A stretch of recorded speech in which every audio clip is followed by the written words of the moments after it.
స్తుతి ఆరాధనా ఆరాధనా స్తుతి ఆరాధనా ఆరాధనా స్తుతి ఆరాధనా. దేవుని పరిశుద్ధమైన నామానికి మహిమ ఘనత ప్రభావములు కలుగునుగాక. ఆమేన్. పరిశుద్ధ లేఖన భాగం నుండి సమూయేలు మొదటి గ్రంథము 21వ అధ్యాయము 10వ వచనాన్ని చదువుకుందాం. సమూయేలు మొదటి గ్రంథము 21వ అధ్యాయము 10వ వచనం. అంతటా దావీదు సౌలునకు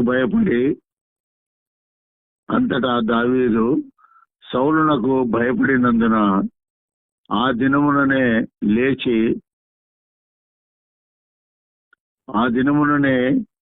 లేచి పారిపోయి గాతు రాజైన ఆకీషునొద్దకు వచ్చెను. ప్రార్థన చేసుకుందాం. పరిశుద్ధుడైన దేవా, కృపా కనికరం గల మా గొప్ప తండ్రి, మీకు వందనాలు, స్తుతులు, స్తోత్రాలు చెల్లించవచ్చున్నాం. మొబైల్ స్తుతి ఆరాధన కార్యక్రమంలో నిన్ను స్తుతించి గణపరచడానికి ఇచ్చిన అవకాశాన్ని బట్టి వందనాలు చెల్లిస్తూ, తండ్రి, ఈ దినము మీరు ఇచ్చినటువంటి ఈ వాక్య భాగాన్ని బట్టి వేలాది వేల స్తుతులు, స్తోత్రాలు చెల్లించుకొచ్చున్నాం. ఈ వాక్యాన్ని బట్టి తండ్రి, మా జీవితాలను మేము సరిదిద్దుకోవటానికి కృపను మెండుగా దయచేస్తారని మా ప్రభువును ప్రియరక్షకుడు యేసయ్య నామములో అడిగి వేడుకొని పొంది ఉన్నామని నమ్ముతున్నాం మా పరమ తండ్రి. ఆమేన్. చదవబడినటువంటి లేఖన భాగాన్ని బట్టి సమూయేలు మొదటి గ్రంథము 21వ అధ్యాయము 10వ వచనాన్ని బట్టి ఈ దినం మన ధ్యానాంశము క్రైస్తవుడా పారిపో అనేటువంటి అంశాన్ని మనము ధ్యానించనున్నాం. అనేక పరిస్థితులను బట్టి బైబిల్ గ్రంథములో పారిపోయినటువంటి వారు కొందరు ఉంటున్నారు. అప్పుడు జరిగినటువంటి ఆ పరిస్థితులను బట్టి పారిపోయినటువంటి వారు నిర్గమకాండము 2వ అధ్యాయము 12వ వచనములో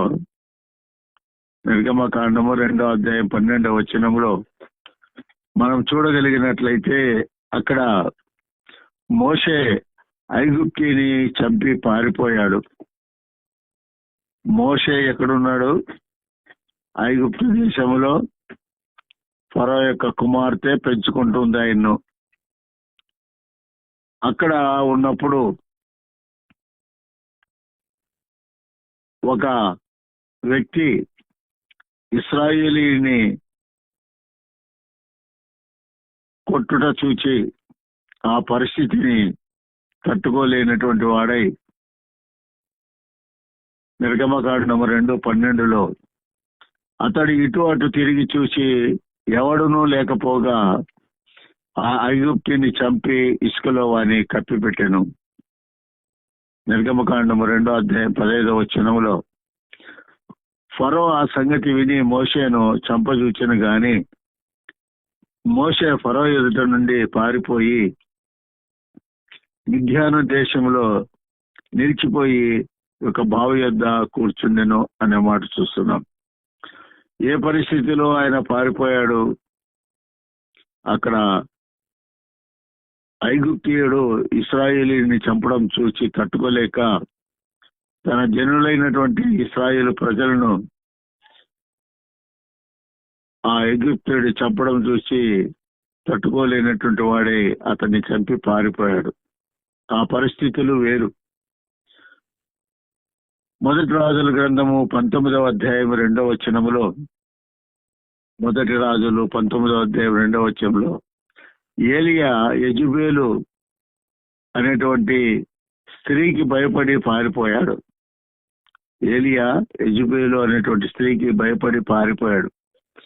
కారణం ఏంటి? యెజబెలు ఒక దూత చేత ఏలియాకు వర్తమానం పంపింది. రేపు ఈ వేళకు నేను నీ ప్రాణమును వారిలో ఒకని ప్రాణం వలె చేయనెడలా దేవుడు నాకు గొప్ప అపాయము కలుగజేయను గాక అని చెప్పి పంపింది. అనేక మంది యెజెబెలు ప్రవక్తలను ఈయన చంపివేశాడు. అనేక మంది చనిపోయారు. కాబట్టి అతడు ఈ సమాచారం తెలుసుకొని లేచి తన ప్రాణము కాపాడుకున్నట్టుకై పోయి యూదా సంబంధమైన బెర్షెబాకు చేరి అచ్చట ఉండుమని తన దాసునితో చెప్పి వెళ్ళిపోయాడు. ఒక దుర్మార్గురాలైనటువంటి స్త్రీకి భయపడి పారిపోయాడు. ఆదికాండం 19వ అధ్యాయం 17వ వచనములో ఆదికాండము 19వ అధ్యాయం 17వ వచనములో దూతలు సొదొమ నుండి లోతు కుటుంబమును వారి ప్రాణాలతో బయటికి తీసుకుని వచ్చారు. దూతలు సొదొమ నుండి లోతు కుటుంబాన్ని ప్రాణాలు దక్కించుకోవటానికి పారిపోమన్నారు. ఇక్కడ ప్రాణాలు దక్కించుకోవటానికి పారిపోమన్నారు. అక్కడ మోషే ఐగుప్తిని చంపి పారిపోయాడు. ఇక్కడ ఏలియా యెజెబెలుకు భయపడి పారిపోయాడు. ఇక్కడైతే ప్రాణాలు దక్కించుకోవటానికి పారిపోమని దేవదూతలు చెప్తున్నారు. ఆ దూతలు వారిని వెలుపలికి తీసుకుని వచ్చి తర్వాత ఆయన నీ ప్రాణమును దక్కించుకున్నట్లు పారిపోమ్మని వెనుక చూడుకము, ఈ మైదానములో ఎక్కడా నిలవక నీవు నశించిపోకుండా పర్వతమునకు పారిపోమ్మని చెప్తున్నాడు. కాబట్టి ఇక్కడ పారిపోవటానికి కారణము ప్రాణాలు దక్కించుకోవటానికి. లోతు కుటుంబాన్ని సొదొమ గొమొర్రాలో నాశనము చేయకుండా యెహోవా దేవుడు సొదొమ గొమొర్రాని నాశనము చేయటానికి దూతలు పంపినప్పుడు అబ్రహాము యొక్క విజ్ఞాపన వలన నా పినతండ్రి కుమారుని యొక్క కుటుంబం అక్కడ ఉందని బ్రతిమలాడినందువలన దూతలు వారిని బయటకు తీసుకుని వచ్చి మీ ప్రాణాలు దక్కించుకోవటానికి పారిపోమన్నారు. ఈ ప్రాణాలు దక్కించుకోవటానికి పారిపోయినటువంటి పరిస్థితి.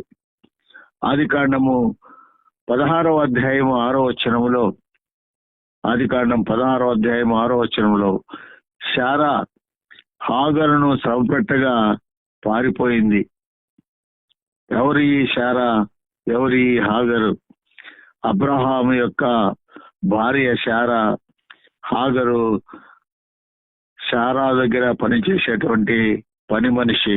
హాగరు ఐగుప్తీయురాలు. అందుకు అబ్రహాము, ఇదిగో నీ దాసి నీ చేతిలో ఉన్నది, నీ మనసు వచ్చినట్లు దాన్ని చేయమని శారాతో చెప్పెను. శారాయే దాన్ని శ్రమ పెట్టినందున ఆమె యొద్ద నుండి పారిపోయింది. కారణం ఏంటి? ఇక్కడ శారాకు పిల్లలు కలగలేదు. హాగరును భార్యగా అబ్రహాముకు అప్పగించడం జరిగింది. ఆమె గర్భవతి అయింది. ఆ యొక్క పరిస్థితిని బట్టి ఆమె శ్రమ పెడుతూ ఉండగా ఆ శ్రమను తట్టుకోలేక శారాను బట్టి ఆమె పారిపోవడం జరిగింది హాగరు. కాబట్టి శ్రమలు తట్టుకోలేక పారిపోయింది. యోనా గ్రంథం 1వ అధ్యాయం 3వ వచనములో యోనా గ్రంథము 1వ అధ్యాయం 3వ వచనములో యోనా యెహోవా సన్నిధి నుంచి తర్షీషుకు పారిపోయాడు. ఈయన పారిపోయినటువంటి పరిస్థితి ఏమిటంటే యెహోవా దేవుడు అయితే యెహోవా సన్నిధిలో నుంచి తర్షీషు పట్టణమునకు పారిపోవాలని యోనా ఒప్పేకుపోయి తర్షీషునకు పోవుటకు ఓడను చూచి ప్రయాణమునకు కేవు ఇచ్చి యెహోవా సన్నిధిలో నిలవక ఓడవారితో కూడా తర్షీషునకు పోవుటకు ఓడ ఎక్కెను. ఈయన పారిపోవటానికి కారణం ఏమంటే దేవుని సన్నిధిలో నుంచి యెహోవా దేవుడు వెళ్ళి నినివే మహాపట్టణము పరిస్థితి బాగలేదు, వారు పాపముతో ఉన్నారు, వారికి దుర్గతి కలగకుండా వారికి తెలియజేయమని చెప్పినప్పుడు వారి దగ్గరికి వెళ్ళలేక ఇష్టం లేక ఆయన ఇంకో చోటికి పారిపోతున్నాడు.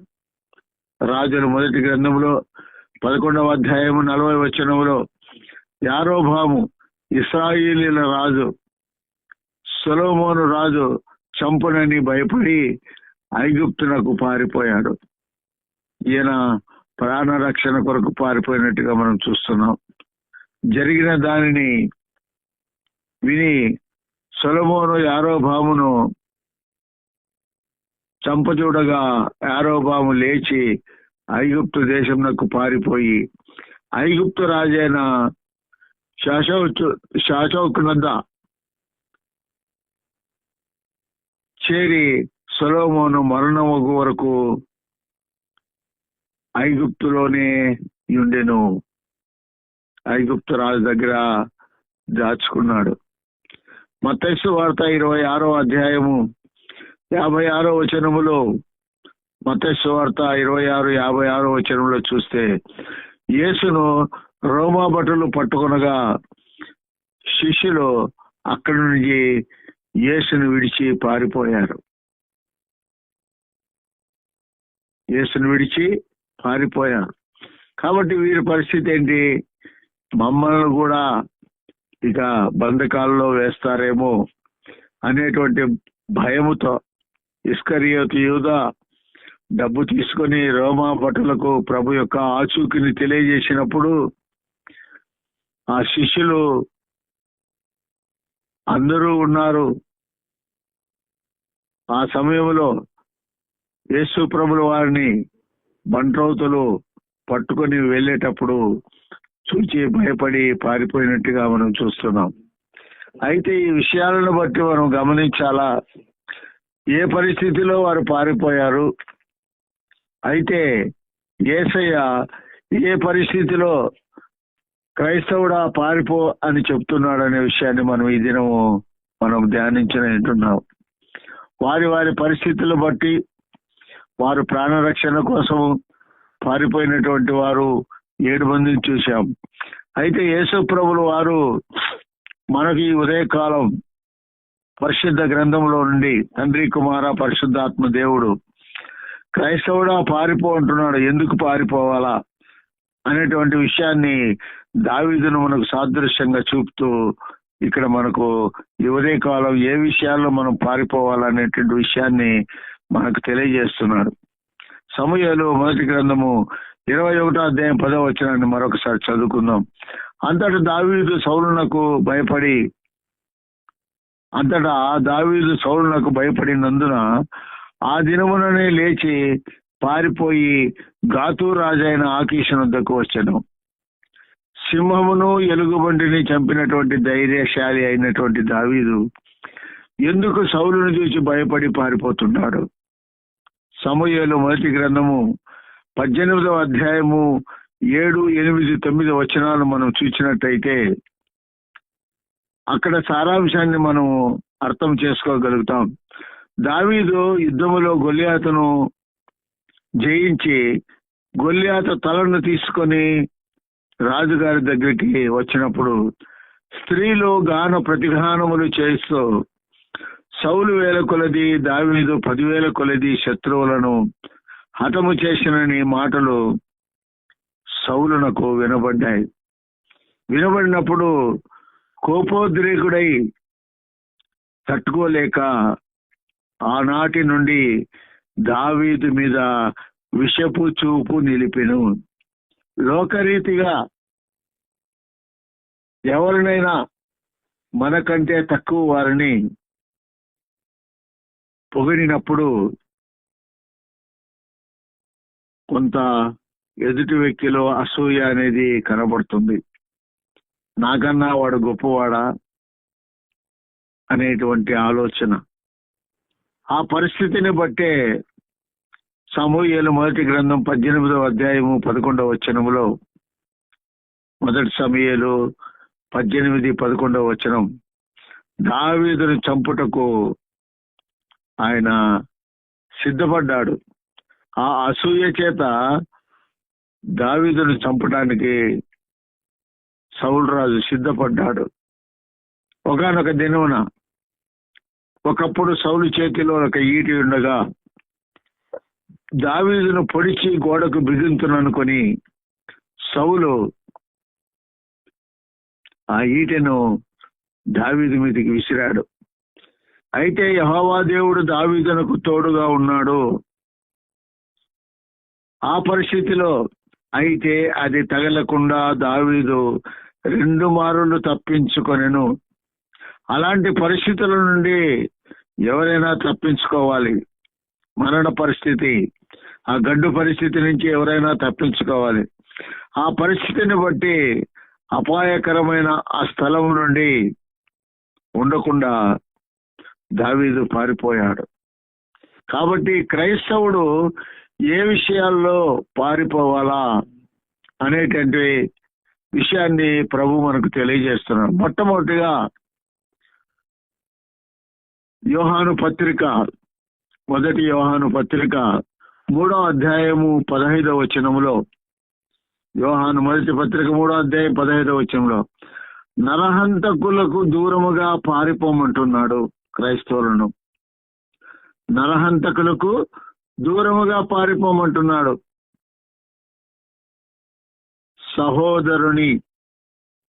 తన సహోదరుని ద్వేషించువాడు నరహంతకుడు. ఏ నరహంతకుని యందును నిత్య జీవం ఉండదు. కాబట్టి మీరు ఎరుగుదురు ఆ విషయం. కాబట్టి అటువంటి వారి యొద్ద నుంచి పారిపోమంటున్నాడు. ఎవరి దగ్గర నుంచి? నరహంతకులకు దూరముగా పారిపోమంటున్నాడు. యోహాను సువార్త 10వ అధ్యాయము 39వ వచనములో, యోహాను సువార్త 10వ అధ్యాయము 39వ వచనం, యేసు తప్పించుకొని పారిపోయేను అనే మాట ఒక చోట చూస్తాం. యేసు తప్పించుకొని పారిపోయాడు. వారు మరలా ఆయనను పట్టుకున్న చూచిరి గాని ఆయన వారి చేతి నుండి తప్పించుకొని పోయెను. పరిస్థితులను బట్టి మనము ఆ స్థలంలో ఉండకూడదు. అనేక పరిస్థితులు ఈనాడు మనం చూస్తున్నాం.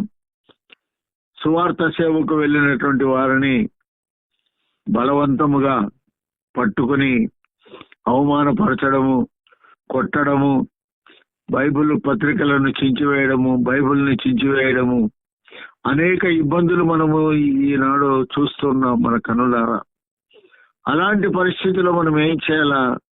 వారు నరహంతకులు ద్వేషిస్తారు. ఇక్కడ పై మాట చూస్తే తన సహోదరుని ద్వేషించేవాడు నరహంతకుడు. కాబట్టి ఆ విధంగా ద్వేషిస్తున్నారు, వారు నరహంతకులు.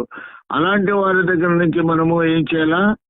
వెళ్ళిపోవాలా, ఆ స్థలంలో ఉండకూడదు. అందువలనే సత్యమును గురించి అలాంటి సమయంలో వాదోపవాదాలకు చోటు ఇవ్వక తప్పించుకొని వెళ్ళిపోవాలి. అందువలనే కీర్తనాకారుడు అంటాడు 26వ కీర్తన 9వ వచనములో, కీర్తనలు 26:9 వచనం, నరహంతకులతో నా జీవమును చేర్చకము అని అడుగుతున్నాడు. నరహంతకులతో నా జీవమును చేర్చకము, పాపులతో నా ప్రాణమును చేర్చకము, నరహంతకులతో నా జీవమును చేర్చకము అని అడుగుతున్నాడు కీర్తనకారుడు. అదే విషయాన్ని కీర్తనలు 5వ అధ్యాయము 6వ వచనములో, కీర్తనలు 5వ అధ్యాయం 6వ వచనములో, నరహత్య జరిగించేవారు యెహోవాకు అసహ్యులు అంటాడు.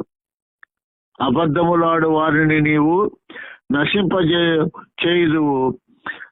కపటము చూపి నరహత్య జరిగించేవారు యెహోవాకు అసహ్యులు అంటాడు. కాబట్టి ఇక్కడ జాగ్రత్తగా నరహంతకుల నుండి మనము దూరము పారిపోమంటున్నాడు. 139వ కీర్తన 19వ వచనములో, 139వ కీర్తన 19వ వచనము, నరహంతకులను యెహోవా దూరము ఉంచుతాడంట. నరహంతకులను యెహోవా దూరం ఉంచుతాడంట. దేవా, నీవు భక్తిహీనులను నిశ్చయముగా సంహరించెదవు. నరహంతకులారా నా యొద్ద నుండి తొలగిపోవుడి అంటున్నాడు. కాబట్టి ప్రభువే వారిని తొలగిస్తున్నాడు, దూరము చేస్తున్నాడు. సామెతల గ్రంథములో సొలొమోను భక్తుడు 1:16 సామెతలు 1:16 చెప్తున్నాడు, నరహంతకులు కీడు చేయుటకు పరిగెత్తుదురు అంటాడు. నరహంతకుల పని ఏమిటి? కీడు చేయడమే వారి పని. కీడు చేయుటకు పరిగెత్తుతారంట. కీడు చేయుటకై వారి పాదములు పరుగులెత్తును. నరహత్య చేయుటకై వారు త్వరపడుచుందురు అంటాడు. కాబట్టి వారి నుండి మనము వారి నుండి దూరము వెళ్ళిపోవాలా. హోషేయ గ్రంథము 6:8 నరహంతకులు ఉండు పట్టణములో ఉండరాదు అంటాడు. నరహంతకులు అంటే సహోదరుని ద్వేషించేటువంటి వారు నరహంతకులు. అటువంటి చోట మనము నివాసము చేయకూడదంటాడు హోషేయ భక్తుడు చెప్తున్నటువంటి మాట. గిలాదు పాపాత్ముల పట్టణమాయెను, అందులో నరహంతకులు అడుగుజాడులు కనబడుచున్నవి. కాబట్టి అటువంటి చోట క్రైస్తవులు దేవుని బిడ్డలు నివసించకూడదు అంటున్నాడు. యోబు గ్రంథము 24:14 యోబు గ్రంథము 24:14 నరహంతకుడు దరిద్రులను లేమిగల వారిని చంపును అంటాడు.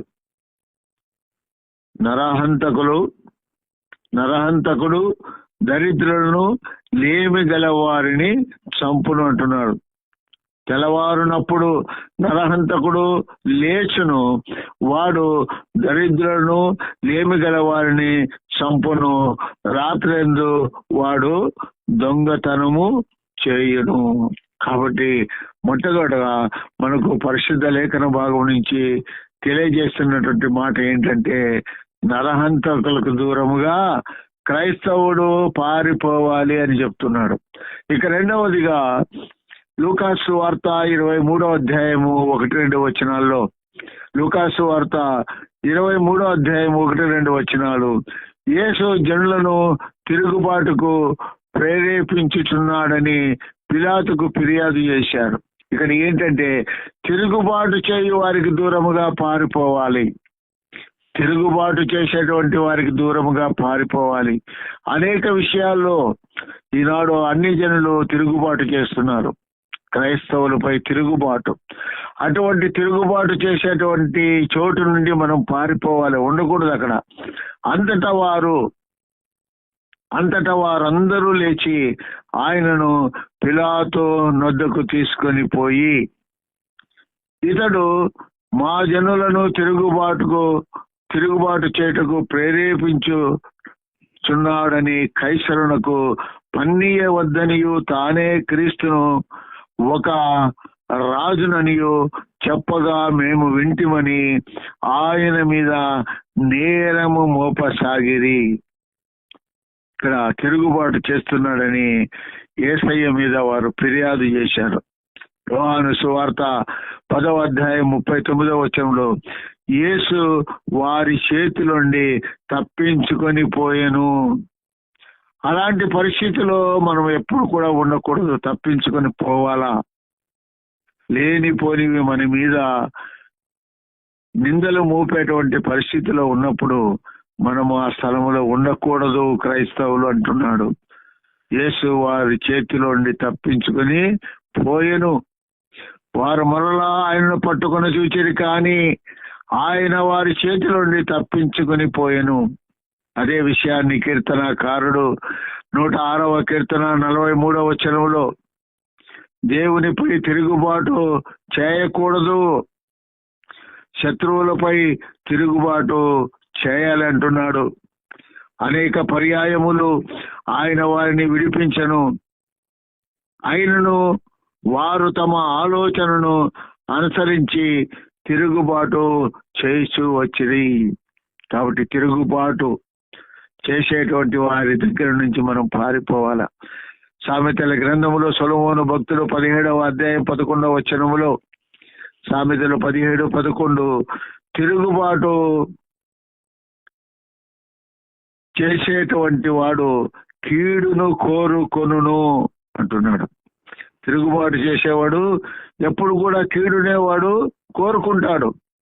తిరుగుబాటు చేయువాడు కీడు చేయుటకై కోరును, అట్టివాని వెంట క్రూర దూత పంపబడును. కాబట్టి తిరుగుబాటు చేసేటువంటి వారి దగ్గర మనం ఉండకూడదు. ఇర్మీయా గ్రంథము 3వ అధ్యాయం 13వ వచనములో, ఇర్మీయా గ్రంథము 3వ అధ్యాయం 13వ వచనము చూస్తే, యెహోవాకు తిరుగుబాటు చేసే వారికి దూరం ఉండాలని చెప్తున్నాడు. నీ దేవుడైన యెహోవా మీద తిరుగుబాటు చేయించు, నా మాటను అంగీకరింపక ప్రతి పచ్చని చెట్టు క్రింద అన్యులతో కలిసి కొనుటకు నీవు ఇటు అటు పోయి నీ దోషము ఒప్పుకొనుము. ఇదే యెహోవాకు తిరుగుబాటు చేసే వారికి దూరముగా ఉండమంటున్నాడు.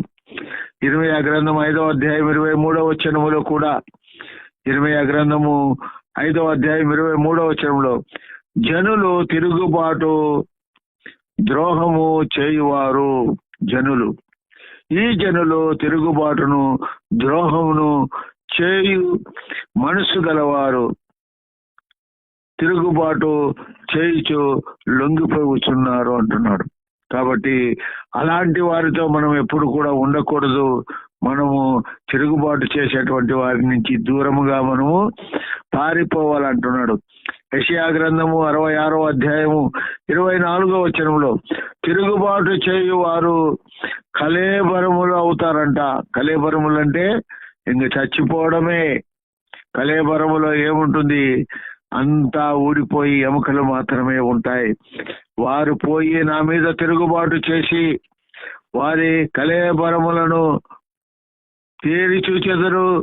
వాటి పురుగు చావదు, వాటి అగ్ని ఆరిపోదు, అవి సమస్త శరీరులకు హేయముగా ఉండును. కాబట్టి తిరుగుబాటు చేసేవారి పరిస్థితి ఎలా ఉంటుందో తెలియజేస్తున్నాడు. తర్వాత హోషేయ గ్రంథము 14వ అధ్యాయము 9వ వచనములో, తిరుగుబాటు చేయువారు తొట్టిల్లుదురు అంటాడు. తిరుగుబాటు చేసేవాళ్ళు తొట్టిల్లుదురు అంటే పడిపోతారు. జ్ఞానులు ఈ సంగతులు వివేచింతురు, బుద్ధిమంతులు వాటిని గ్రహింతురు. ఏలయనగా యెహోవా మార్గములు చక్కనివి, నీతిమంతులు దాన్ని అనుసరించి నడుచుకొందురుగా. కానీ తిరుగుబాటు చేయువారి దారికి అది అడ్డముగా వారు తొట్టిల్లుదురు. అది అడ్డము కనుక వారు తొట్టిల్లుదురు. కాబట్టి అటువంటి వారితో మనం ఉండకూడదు, దూరముగా వెళ్ళిపోవాలా. యెహెజ్కేలు గ్రంథము 17వ అధ్యాయం 12వ వచనములో, తిరుగుబాటు చేయువారు బానిసలు అవుదురు అంటారు.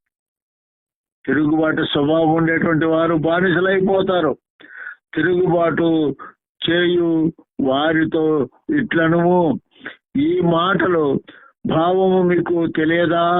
ఇదిగో బబులోను రాజు యెరూషలేమునకు వచ్చి దాని రాజును దాని అధిపతులను పట్టుకుని తన యొద్దకు వారిని బబులోను పురమునకు వారిని తీసుకొని పోయాడు.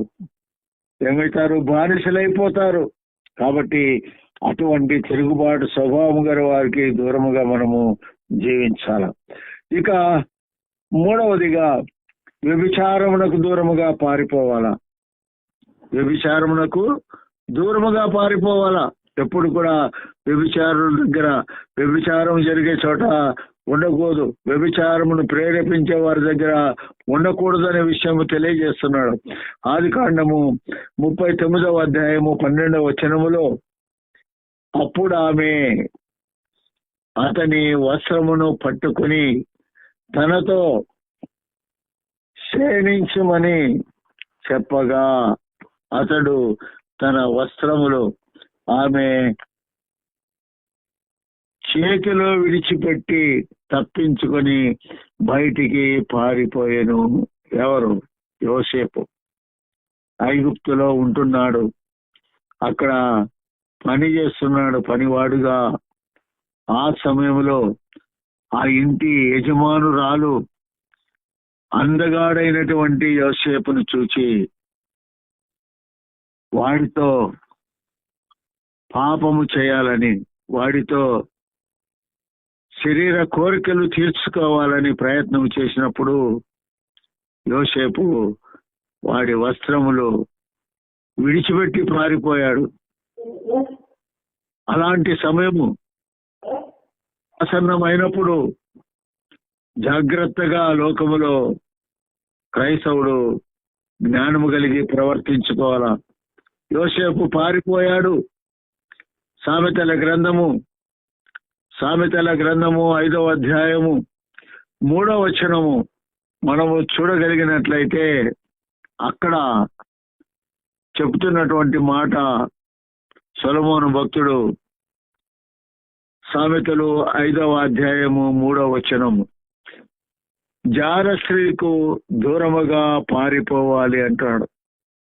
ఈ వ్యభిచార స్త్రీలు ఉండేటువంటి చోటు, ఆ స్థలములో ఎప్పుడు కూడా ఉండకూడదు, పారిపోవాలంటున్నాడు. జార స్త్రీ పెదవుల నుండి తేనె కారును, దాని నోటి మాటలు నూనె కంటే నునుపైనవి. కాబట్టి అటువంటి వ్యభిచార స్త్రీల యొక్క మాటలు చాలా నునుపుగా ఉంటాయి, చాలా ఆనందకరమైన మాటలు చెప్తూ ఉంటారు. కాబట్టి అటువంటి స్త్రీలకు దూరముగా పారిపోమంటున్నాడు. సామెతల గ్రంథములోనే 5వ అధ్యాయం 8వ వచనములో జార స్త్రీ మార్గమునకు దూరముగా పారిపోవాలంటాడు. మరొకసారి, జార స్త్రీయుండు ఛాయకు పోక నీ మార్గము దానికి దూరముగా చేసుకొనుము, దాని ఇంటి వాకిట దగ్గరకు వెళ్ళకుము అంటాడు. అదే విషయాన్ని సొలొమోను భక్తుడు సామెతల గ్రంథం 5వ అధ్యాయం 20వ వచనంలో చెప్తున్నాడు.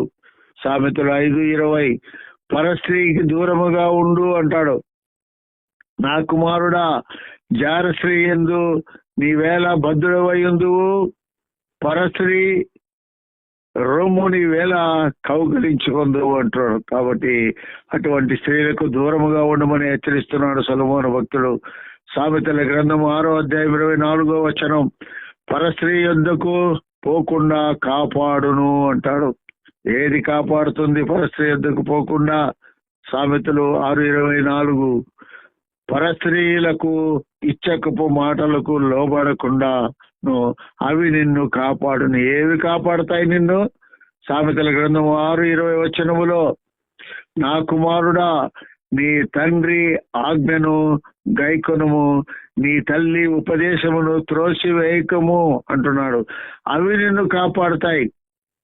తల్లి తండ్రి చెప్పినటువంటి ఉపదేశాలకు నీవు దూరము కాకుండా ఆ మాటలు నీవు మనసులో ఉంచుకున్నట్లయితే అవి నిన్ను వ్యభిచారమునకు దూరముగా పారిపోయేటట్టుగా నిన్ను కాపాడుతాయని తెలియజేస్తున్నాడు.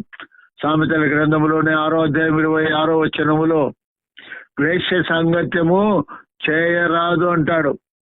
వేశ్య సాంగత్యము చేయువానికి రొట్టె తునక మాత్రమే మిగిలియుండును, మగనాలు మిక్కిలి విలువగల ప్రాణమును వేటాడును అంటాడు. కాబట్టి ఇక్కడ జాగ్రత్తగా ఈ వేశ్య సాంగత్యమునకు దూరముగా పారిపోమంటున్నాడు. సామెతల గ్రంథం 6వ అధ్యాయం 29వ వచనంలో, పొరుగువాని భార్యను కూడువాడు నాశనమగును.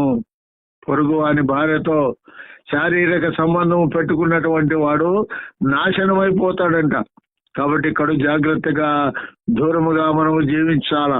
సామెతల గ్రంథం 6వ అధ్యాయం 29వ వచనంలో, పొరుగువాని భార్యను కూడువాడు నాశనమగును. తన పొరుగువాని భార్యను కూడువాడు ఆ ప్రకారమే నాశనమగును. ఆమెను ముట్టువాడు శిక్ష తప్పించుకొనడు అంటాడు. కాబట్టి ఇక్కడ వ్యభిచారమునకు దూరముగా పారిపోమంటున్నాడు. ఇక 4వదిగా ధనాపేక్షకు దూరముగా పారిపోమంటున్నాడు. ప్రతి క్రైస్తవ విశ్వాసి కూడా, ప్రతి క్రైస్తవుడు కూడా ధన సంపాదన విషయంలో అక్రమాలు జరుగుతుంటాయి. ఆ ధనము వల్ల అనేకమైన ఇబ్బందులు పడవలసి వస్తుంది. కాబట్టి ఆ ధనాపేక్షకు దూరముగా పారిపోమంటున్నాడు. తిమోతికి రాసిన మొదటి పత్రిక 6వ అధ్యాయము 10వ వచనములో మనం చూడగలిగితే, మొదటి తిమోతి పత్రిక 6:10, ఎందుకనగా ధనాపేక్ష సమస్తమైన కీడులకు మూలము. కొందరు దానిని ఆశించి విశ్వాసము నుండి తొలగిపోయి నానా బాధలతో తమ్మును తామే పొడుచుకొనిరి అనేటువంటి మాట చూస్తున్నాం. ఈ ధనాపేక్ష చివరికి తమ్మును తామే పొడుచుకొని చచ్చిపోయేటువంటి స్థితికి తీసుకుని వస్తుంది. కాబట్టి ధనాపేక్షకు దూరముగా పారిపోమని క్రైస్తవులకు తెలియజేస్తున్నాడు. మత్తయి సువార్త 26వ అధ్యాయము 14వ వచనములో, మత్తయి సువార్త 26వ అధ్యాయం 14వ వచనంలో, యేసు శిష్యులలో ఒకడు ఇస్కరియోతు యూదా యేసును శత్రువులకు 30 వెండి నాణ్యములకు అమ్మివేశాడు.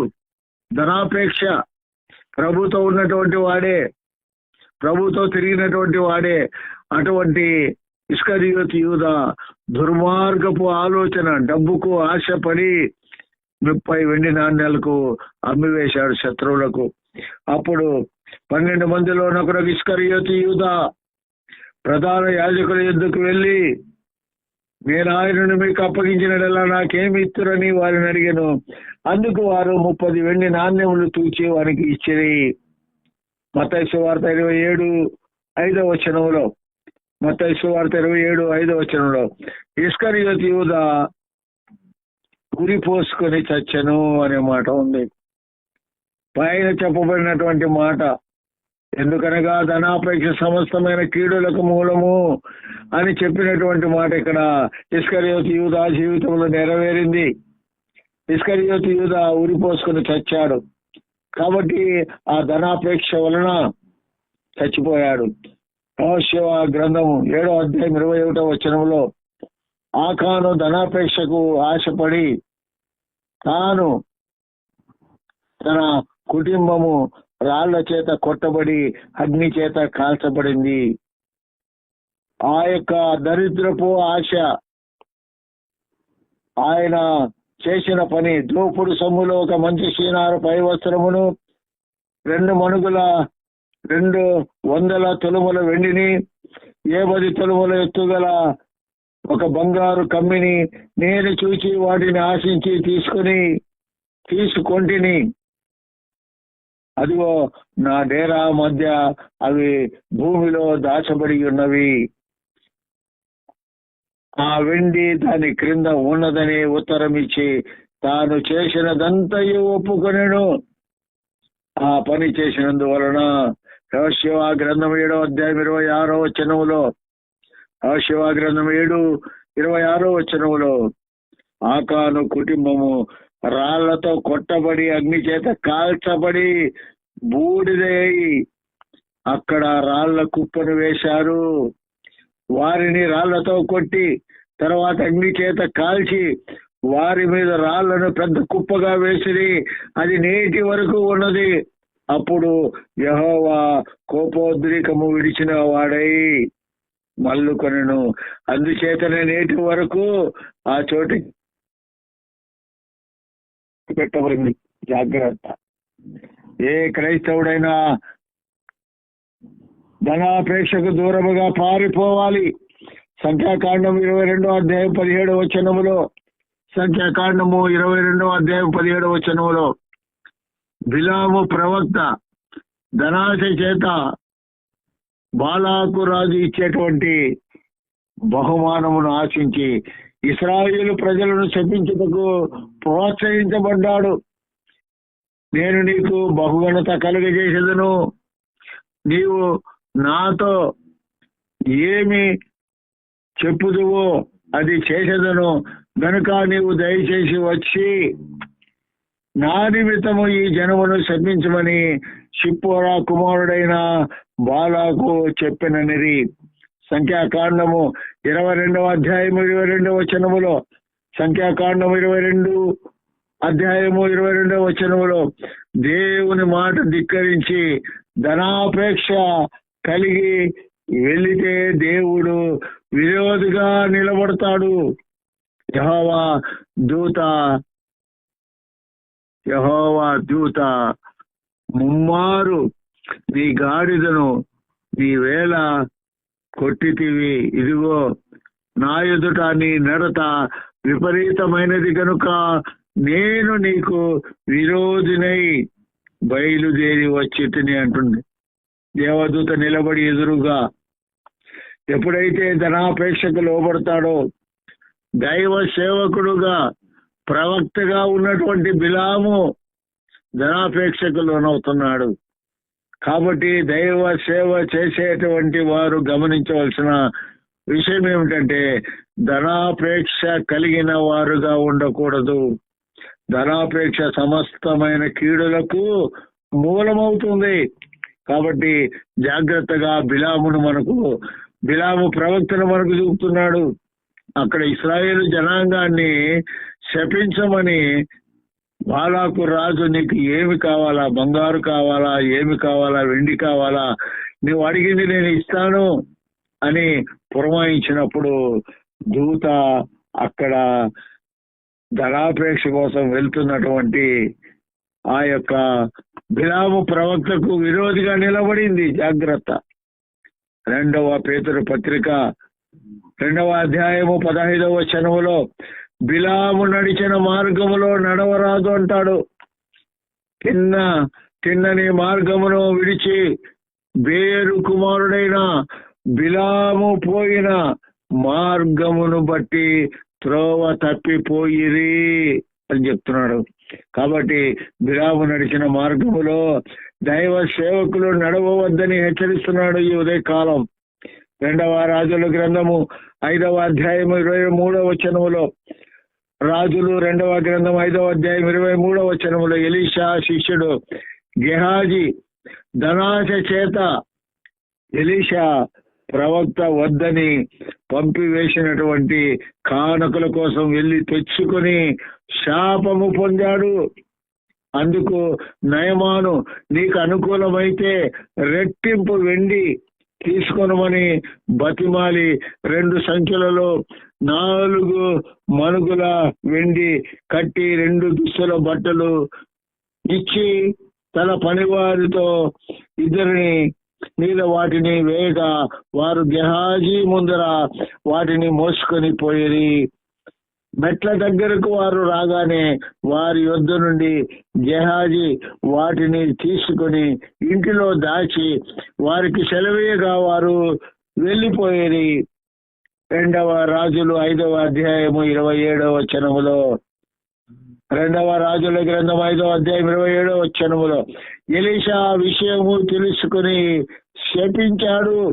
కాబట్టి నయమానుకు కలిగిన కుష్టు నీకును నీ సంతతికిని సర్వకాలము అంటియుండును అని చెప్పగా వాడు మంచు వలె తెల్లనైన కుష్ఠము కలిగి ఎలీషా ఎదుట నుండి బయటికి వెళ్ళెను. ధనాపేక్షకు వచ్చినటువంటి బహుమానం ఏంటంటే కుష్టు సంపాదించుకున్నాడు ఎలీషా శిష్యుడు. రాజులు మొదటి గ్రంథములో 21వ అధ్యాయము 1-2 వచనాలు చూస్తే, మొదటి రాజుల గ్రంథము 21:1-2 వచనాలు, షోమ్రోజు రాజైన ఆహాజు నాబోతు ద్రాక్ష తోటను ధనాపేక్ష ఆశించాడు. సోమ్రోన్ రాజైన ఆహాబు నాబోతు అనేటువంటి వాని ద్రాక్ష తోట తనకు ఆయన రాజమందిరమునకు దగ్గర ఉంది, దానిని ఆశించాడు. ఈ సంగతులైన తర్వాత ఇజ్రాయేలీలో షోమ్రోను రాజైనటువంటి ఆహాబు నగరును ఆనుకుని ఇజ్రాయేలీ వాడైన నాబోతునకు ఒక ద్రాక్ష తోట కలిగి ఉండెను. ఆ యొక్క ద్రాక్ష తోటను ఈయన ఆశించాడు. నాకు కావాల ఇవ్వమన్నాడు, ఆయన ఇవ్వనన్నాడు. దాన్ని బట్టి ఆహాజు నాబోతును పిలిపించి, నీ ద్రాక్ష తోట నా నగరను ఆనుకొని ఉన్నది కనుక అది నాకు కూర తోట కిమ్మని దానిని ప్రతిగా దానికంటే మంచి ద్రాక్ష తోట నీకు ఇచ్చేదను, లేదా నీకు అనుకూలమైన ఎడలా దాని ఈ క్రయముగా నాకిమ్మని అడిగాను. రాజులు మొదటి గ్రంథం 21వ అధ్యాయం 10వ వచనములో, మొదటి రాజులు 21 10వ వచనంలో, నాబోతు ద్రాక్ష తోట ఇవ్వనందుకు దొంగ సాక్ష్యములు చెప్పించి రాజును దూషించాడని రాళ్లతో కొట్టి చంపి ద్రాక్ష తోట స్వాధీనము చేసుకున్నాడు. దాని పరివాసానం మనం చూడగలుగుతాం. నీవు దేవునిని రాజును దూషించితివని అతని మీద సాక్ష్యము పలుకుటకు పనికి మారిన 2 మనుష్యులను సిద్ధము చేసి తీర్పు అయిన మీదట అతని బయటికి తీసుకొని పోయి రాళ్లతో చావగొట్టిరి. దాని పర్యవసానం ఇక్కడ ఏం జరిగిందో చూసాం. మొదటి రాజుల గ్రంథం 21 23వ వచనంలో, మొదటి రాజులు 21 23 వచనాల్లో, యెహోవా ఇశ్రాయేలు ప్రాకారము నొద్ద కుక్కలు ఆహాబుకు సంబంధించిన వారినందరినీ ఏం చేశాడు చూడండి. మరియు ఇశ్రాయేలీయులను గూర్చి యెజెబెలును గూర్చి యెహోవా సెలవిచ్చినదేమనగా, ఈ యెజెబెలును గురించి చెప్తున్నాడు. సెలవిచ్చినదేమనగా, ఇశ్రాయేలు ప్రాకారమునొద్ద కుక్కలు యెజెబెలును తినివేయును అని చెప్తున్నాడు. యెజెబెలును తినివేయును. దాని పర్యవసానము ఇక్కడ చూస్తున్నాం. ఆహాబు రాజు భార్య తినివేయును అని. కాబట్టి ధనాపేక్ష సమస్తమైన కీడులకు మూలము. కాబట్టి ధనాపేక్ష నుండి పారిపోమంటున్నాడు. పారిపోయినటువంటి 7 మందిని మనకు మొదటిగా చూపెట్టాడు. వాళ్ళ పరిస్థితిని బట్టి వాళ్ళు పారిపోయారు. తప్పు చేసిన వారు తప్పించుకోవటానికి అనేక పరిస్థితులను బట్టి వారు పారిపోయారు. ఇక్కడైతే మనకు ఈ ఉదయకాలము మొట్టమొదటిగా నరహంతకులు దూరముగా క్రైస్తవుడు పారిపోవాలని చెప్తున్నాడు. తర్వాత రెండవదిగా మనం చూసినట్టయితే ఇక్కడ తిరుగుబాటు చేసేటువంటి వారికి దూరముగా పారిపోమంటున్నాడు. మూడవదిగా వ్యభిచారమునకు దూరముగా పారిపోమంటున్నాడు. నాలుగవదిగా ధనాపేక్షకు దూరముగా పారిపోమంటున్నాడు. ఈ 4 విషయాలు ప్రతి క్రైస్తవుడు గమనించి ప్రభువు చెప్పినటువంటి విధంగా ఏ విషయాల్లో మనము దూరము పారిపోవాలా. ఎందుకంటే లోకంలో జీవిస్తున్నాము కాబట్టి కడు జాగ్రత్తగా మనము జీవిస్తూ మనము నరహంతకులకు దూరముగా పారిపోవాలా. రెండవదిగా మనం గమనించి ఏ విషయంలో మనం పారిపోవాలని చెప్తున్నాడు. తిరుగుబాటు చేసేటువంటి వారికి దూరముగా పారిపోమంటున్నాడు. వ్యభిచారమునకు దూరముగా పారిపోమంటున్నాడు. ధనాపేక్షకు దూరముగా పారిపోమంటున్నాడు. కాబట్టి ఇక్కడ జాగ్రత్తగా మనం లోకములో జీవిస్తున్న ప్రతి ఒక్కరం కూడా ప్రతి క్రైస్తవుడుగా పారిపో అని చెప్పినటువంటి మాటను గుర్తు చేసుకొని అటువంటి స్థలములో మనం ఉండకుండా పారిపోవటకు మనము సిద్ధపడాలా. దేవుడి కొద్ది మాటలు ప్రభునికిల్లో దీవించి ఆశీర్వదించును గాక. ఆమెన్. పరిశుద్ధుడైన దేవా, కృపా కనికరం గల మా గొప్ప తండ్రి, ఈ ఉదయకాలం తండ్రి మొబైల్ స్తుతి ఆరాధన కార్యక్రమంలో క్రైస్తవుడా పారిపో అనేటువంటి అంశాన్ని బట్టి మీరు చెప్పినటువంటి ఈ 4 విషయాల్లో పారిపోవటానికి మేము సిద్ధపడటానికి కృపను దయచేయండి. నరహంతకుల యొద్ద నుండి పారిపోమంటున్నారు. తిరుగుబాటు చేసేటువంటి వారి యొద్ద నుండి పారిపోమంటున్నాడు. వ్యభిచారం చేసేటువంటి వారి యొద్ద నుండి పారిపోమంటున్నారు. ధనాపేక్షకు దూరముగా పారిపోమంటున్నాడు తండ్రి.